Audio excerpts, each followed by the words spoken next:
In 1943, a pound of bacon cost 30 cents and 7 ration points. Supper wasn't just money. It was arithmetic. It was survival. That exact arithmetic is number 12 on our list. Number 5. Hid tomato soup inside a cake. Number 7 turned crackers into apple pie. These 25 strange meals kept dignity intact when pantries were completely empty. They fed families gathered around kitchen radios. Hit that subscribe button, because by the time we reach number 1, you will never look at potatoes and onions the same way again. In 1940, the average American income was $1,368 a year. The average household held 3.7 people. Hunger was not a metaphor. It was a daily mathematics problem. Number 25. Fried mush, cornmeal, water, salt. That was it. In defense towns where factory workers pulled double shifts, mothers boiled cheap cornmeal into a thick yellow porridge. They poured it into a loaf pan to set overnight in the icebox.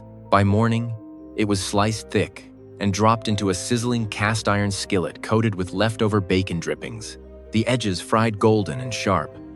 The inside stayed soft, filling the stomach of a machinist who had a long day ahead of him. Families survived on this because cornmeal was pennies. Today, modern restaurants call it crispy polenta and charge $18 a plate. Your grandmother just called it breakfast. Number 24. Milk toast, stale bread, scalded milk, a pinch of salt and a sliver of butter if you had the ration points for it. You did not throw away bread just because it turned to stone. You placed it in a bowl and poured steaming milk over the top until the crust surrendered. It was the food for the sick, the invalid, and the elderly. It was a gentle, quiet supper eaten by widows in lonely kitchens. It felt like a warm hug from the inside. Today, the comfort food market sells you microwavable soup cups. Back then, comfort was a hot bowl of milk toast that tasted like someone still cared. Number 23. Potato soup. Potatoes, onions, water, a splash of milk. With large families to feed, large tables required large pots. You peeled whatever potatoes you had, boiled them until they fell apart, and mashed them right in the cooking water to thicken the broth. No heavy cream, no fancy garnishes. It was a humble, one-pot filler that smelled like starch and survival. It made hunger predictable instead of dramatic. You ate it slowly because it was hot, and because there was no second course. Today, bistros sell loaded potato soup topped with artisanal chives. In 1943, it was just how you stretched Tuesday into Wednesday. Number 22. Creamed eggs on toast, hard-boiled eggs, white sauce, toast. When meat required both cash and ration stamps, protein became a luxury. Mothers took a single egg, chopped it fine, and drowned it in a thick gravy made from flour, milk, and whatever fat was left in the tin. Poured over toasted bread, it made a tiny amount of protein look like a heavy, rich supper. It tricked the eyes and filled the belly. It was a masterclass in stretching nothing into something. Today, we replace this ingenuity with expensive protein supplements. They replaced an empty plate with a miracle. Number 21. Bread pudding, hard bread, milk, sugar, spices, maybe a handful of raisins if the pantry allowed. Stale bread was never garbage. It was an opportunity. You soaked the stiff crusts in sweet milk, baked it until the top browned, and served it warm to children who had been told there was no dessert. It turned leftover scraps into a sweet comfort that felt like absolute love in a crowded, tired kitchen. Modern bakeries serve it warm with bourbon glaze and a premium price tag. For families on the home front, bread pudding was the final victory over waste. Number 20. Potato pancakes, grated potatoes, flour, onion, a little fat. Leftover mashed potatoes from Sunday dinner were never discarded. By Monday evening, they were shaped into flat patties and dropped into a hot pan. They hissed in the grease until a dark, crispy shell formed around the soft center. Farm wives and urban mothers alike used this method to recover every single calorie. It was a brilliant, crispy defense against starvation. Today, you buy them frozen in a cardboard box or order them as premium brunch sides. Back then, they were the reason a family did not go to bed hungry. Pattern break. This is what the food industry desperately needed you to forget. These meals did not disappear because they tasted bad. They were systematically erased by convenience culture. After the war, American food corporations faced a problem. They had massive factories and needed to sell processed items to a generation of women who knew how to make dinner from nothing. So, in the 1950s, they bought television advertisements. Sight. Start. They explicitly marketed highly processed foods as modern liberation for the American housewife. Sight. 3. They looked at mothers and convinced them that cooking from scraps was backward. They made thrift look embarrassing. They made survival look like poverty. Sight. Start. The television dinner hit the mass market right after 1953 and 1954.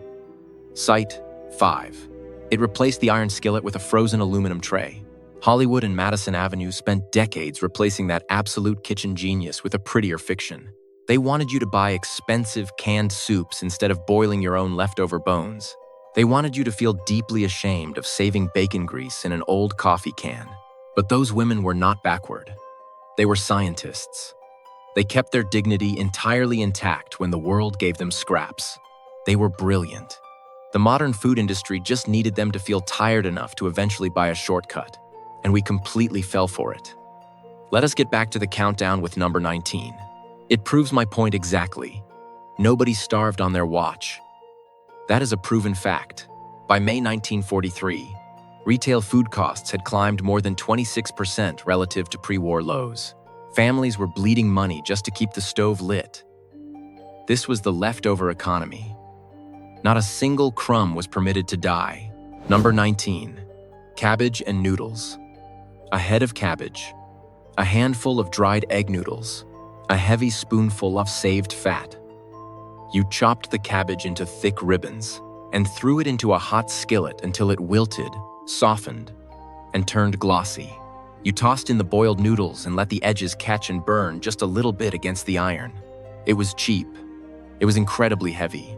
In crowded industrial towns, a mother could feed 6 people from one skillet, making them feel completely full on a Tuesday night when the meat ration was already spent. Today, chefs try to elevate it with artisanal pasta and truffle oil. Your grandmother just needed you to stop crying about an empty stomach. Number 18. Navy bean soup. Dried navy beans, water, an onion, maybe a bare ham bone if you were extremely lucky. Navy beans were the ultimate durable pantry protein.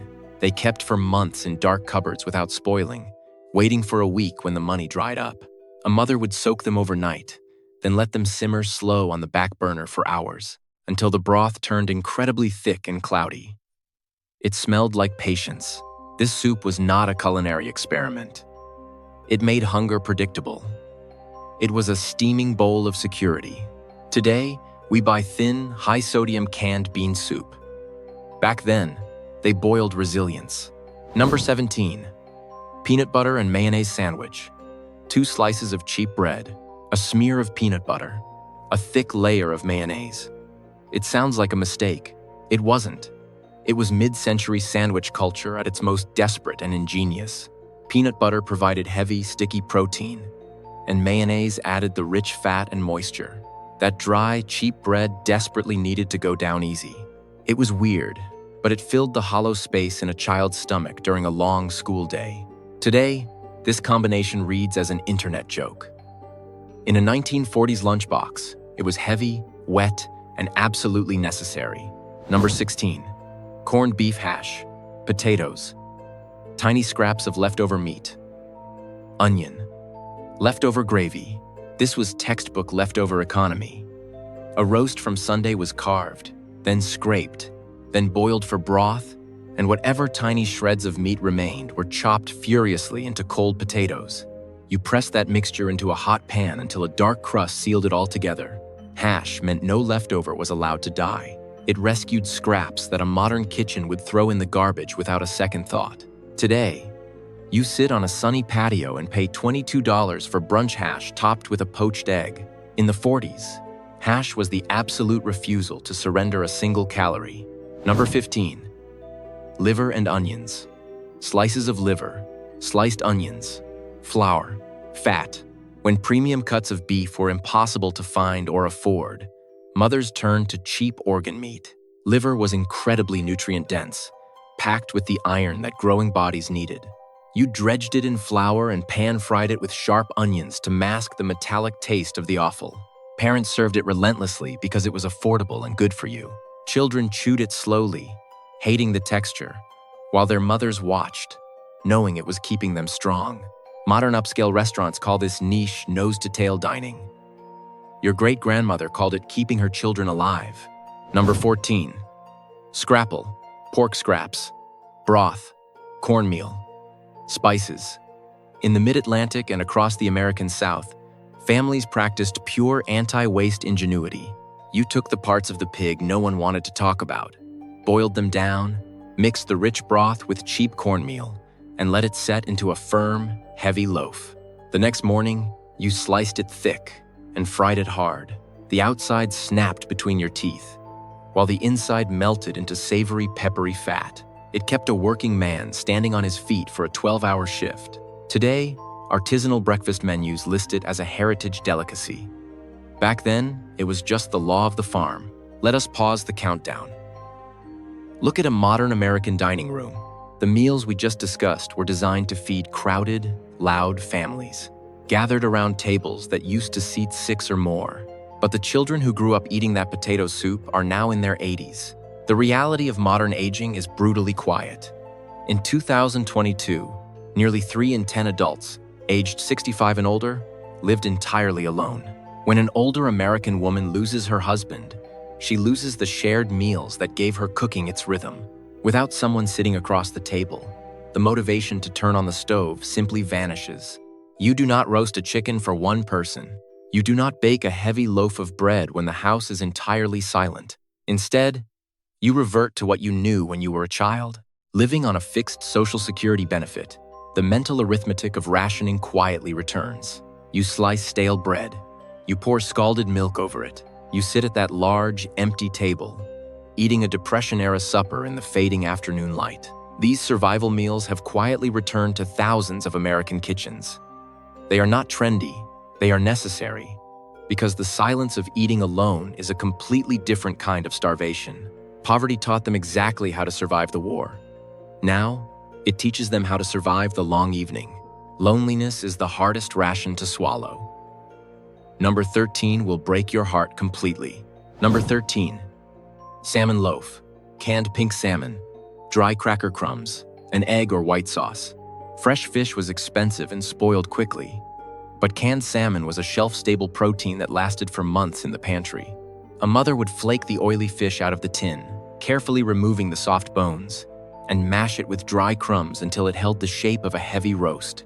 She baked it in a hot oven until the top crusted over. It was a master illusion. It looked like a premium company dish, a Sunday dinner centerpiece served on a platter to a father exhausted from the defense plant.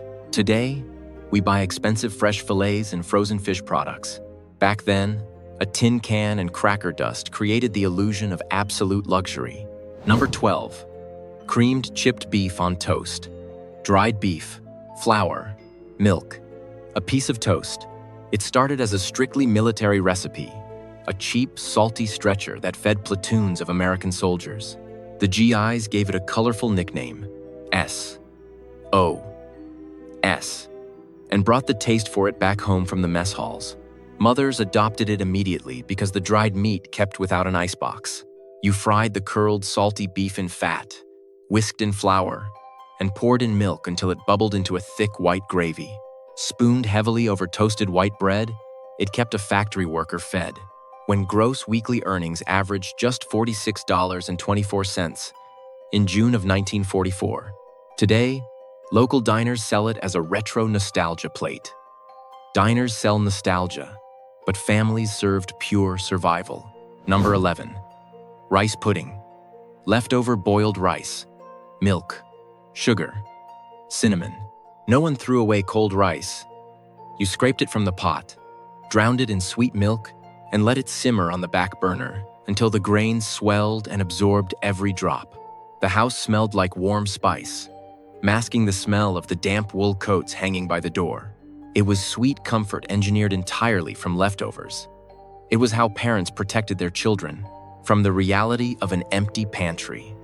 offering a steaming bowl of dessert that was secretly just a cheap starch stretcher across all classes. Modern restaurants serve it chilled in delicate glass cups as a premium dessert. Your mother stirred it in a chipped enamel pot to make sure you went to sleep completely full. Number 10. Tomato gravy.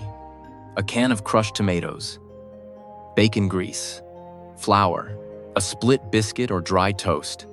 In the American South, when the meat ran out, flavor still had to show up at the table.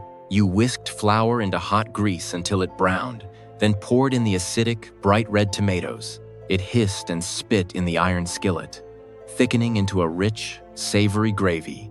Poured over a cheap carbohydrate, it tricked the tongue into thinking it was eating a heavy meat sauce. It was a brilliant sleight of hand. Children playing in the dirt streets of the 1940s ran home for it. Today, it survives as a deep oral tradition. Back then, it was the only reason a dry biscuit was worth eating. Number 9. Hot dogs and beans. A can of baked beans, cheap hot dogs. You sliced the meat into thin coins so it looked like more than it actually was, and stirred it into the bubbling sauce in one single pot. It was the ultimate working-class pantry meal. To a child, it felt like a celebration, a fun, savory feast, even when money was incredibly thin. They did not know their mother was secretly panicking about the grocery budget. They just knew the kitchen smelled incredible. Modern high-sodium convenience bowls try to replicate it for busy parents. In the 40s, a mother sliced those hot dogs paper thin to create a perfect illusion of abundance. Number 8. Hoover stew. Dry macaroni, canned tomatoes, sliced hot dogs or meat scraps. It was a one-pot meal that carried its name straight out of the Great Depression, but the sheer desperation of the recipe kept it lingering deep into the rationing of the 1940s. You boiled the pasta, dumped in the tomatoes, and let the cheap meat flavor the entire pot. It was a direct bridge between the trauma of the 30s and the tight belts of the wartime home front. It stretched pennies into a meal that fed an army of neighborhood kids. You ate it soaking up the thin red broth with a piece of bread. Today, it sounds like struggle food. Back then, it was the exact arithmetic of keeping a family alive. Pattern break number 2. We look back at these wartime meals and feel a deep sense of pity. We think they were eating inferior food. But modern science just proved your grandmother was an accidental genius. Look at the aisles of any modern Walmart today. A massive medical review recently linked high exposure to ultra-processed foods to a wide range of adverse health outcomes. Modern convenience diets are incredibly energy-dense, but entirely stripped of essential nutrients. They are scientifically designed to leave you starving. But those poor man meals from the 1940s, they were built on minimally processed ingredients, packed with heavy fiber and durable legumes. The mothers stirring those iron pots did not have medical degrees. They had strict rations and raw materials. They unknowingly fed their families a diet far richer in actual nutrition than the expensive packaged meals we blindly buy today. And we are paying a massive premium for our own downgrade. In March 2026, the cost of food away from home jumped 3.8% year over year, entirely outpacing the inflation of simple groceries. We are paying modern restaurants an exorbitant markup to feed us worse food than a 1940s machinist ate on a Tuesday night. Your great-grandmother was not cooking poorly. She was a survival engineer. She kept her children strong with whole ingredients while the modern world slowly weakens itself with convenience. You should not pity her table. You should profoundly envy it. Number 7. Mock apple pie. Crackers, sugar, water, cinnamon. That was it. No apples, no orchards, no fresh fruit sitting in a wooden bowl on the counter. During the harsh realities of the 1940s, apples were simply not always there when dessert was expected. But a mother's promise of a warm pie still had to be kept. So she took a sleeve of dry, salted crackers. Often, it was Ritz crackers, a brand that helped popularize this exact memory across the country. She broke the crackers carefully into a waiting pie crust. Then she stood over the hot stove and boiled water, heavy sugar, and a sharp dash of acid into a thick, spiced syrup. She poured that boiling liquid directly over the dry crackers. Inside the hot oven, a sheer miracle of chemistry occurred. The crackers swelled in the heat.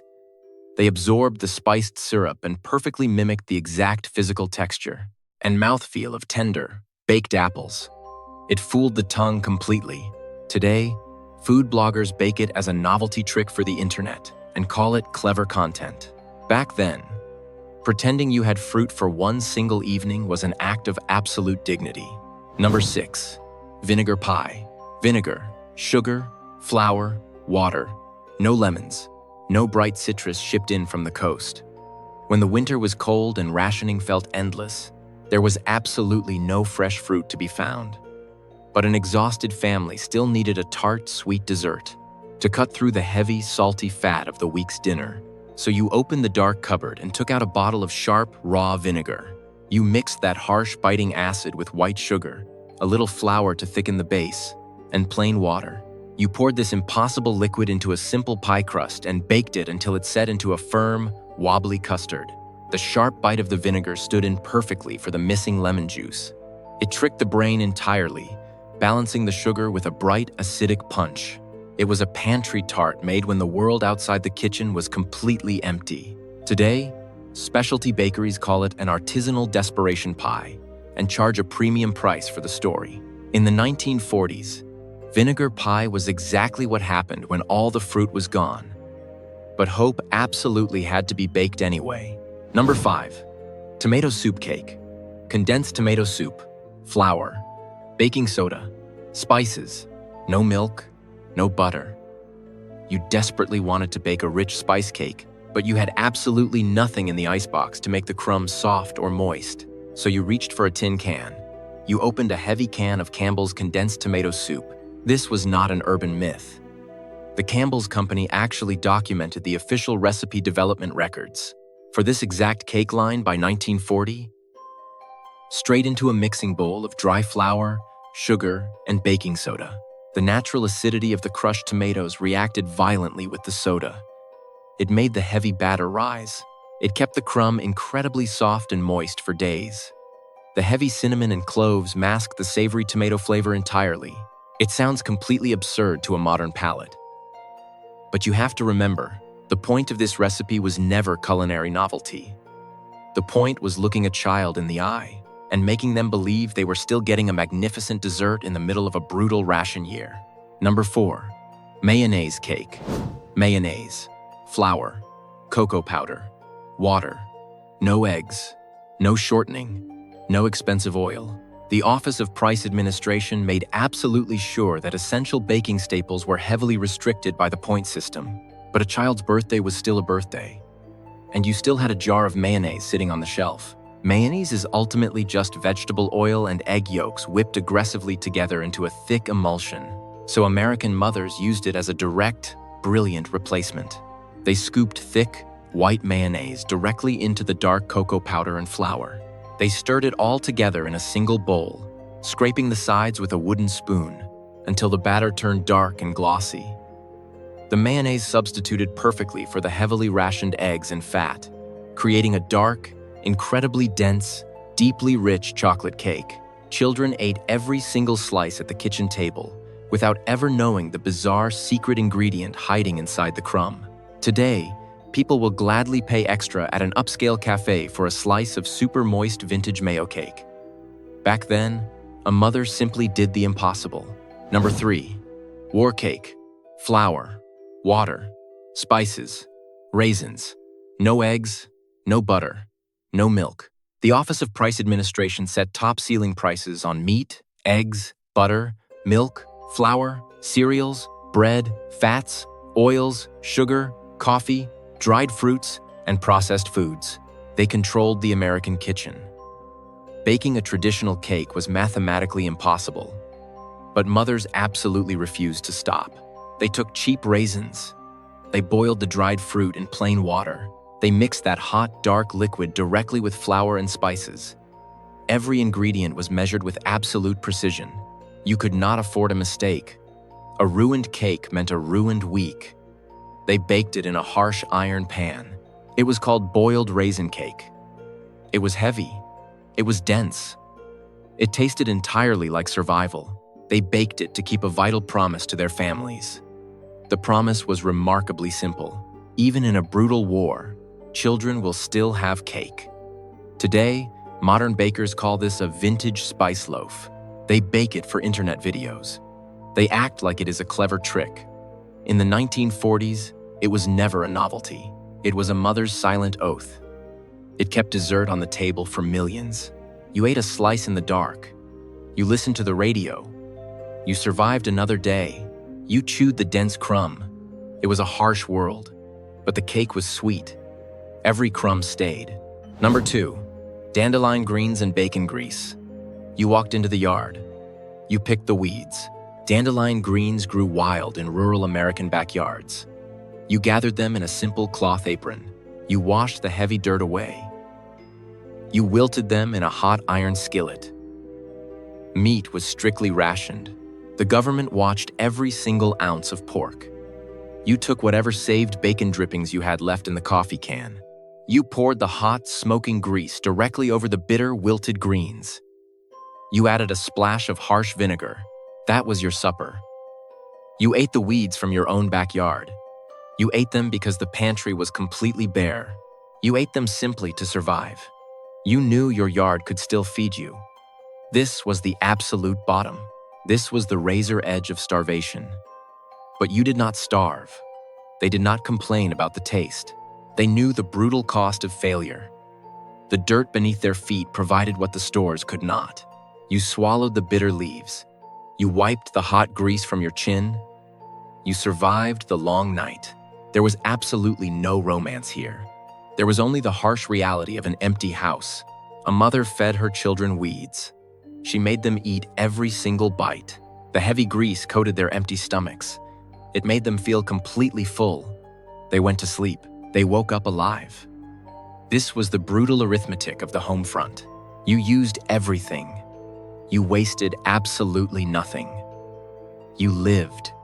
You stood in the dark kitchen and you realized that survival was the only reward. Number 1, the potato and onion skillet with gravy. Potatoes, onions, saved grease, flour, plain water.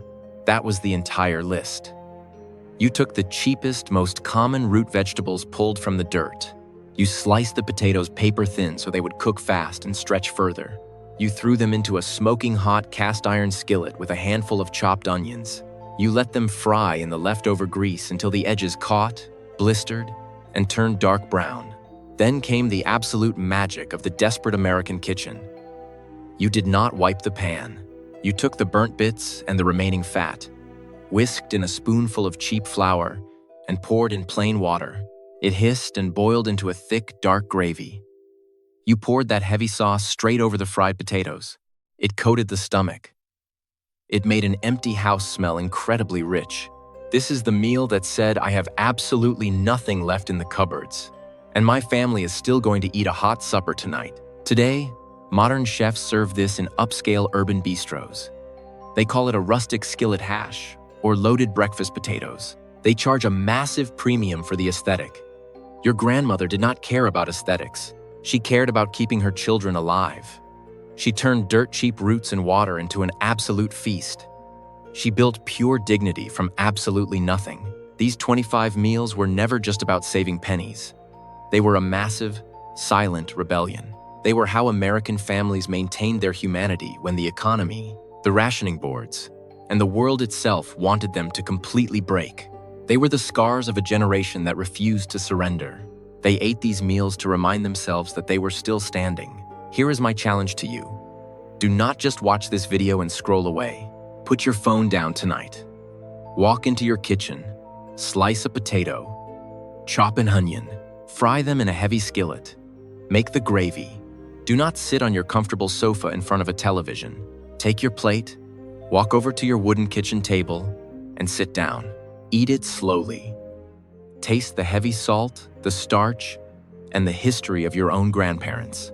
Feel the exact weight of what it took to survive the 1940s. And then, I want you to go down into the comments and tell me the exact name of the poor man's meal your family cooked to survive. Tell me what your grandmother stirred in her pot when the money ran out. Write it down before the modern world forces us to forget it entirely. Because this knowledge does not belong to the food corporations. It belongs to us.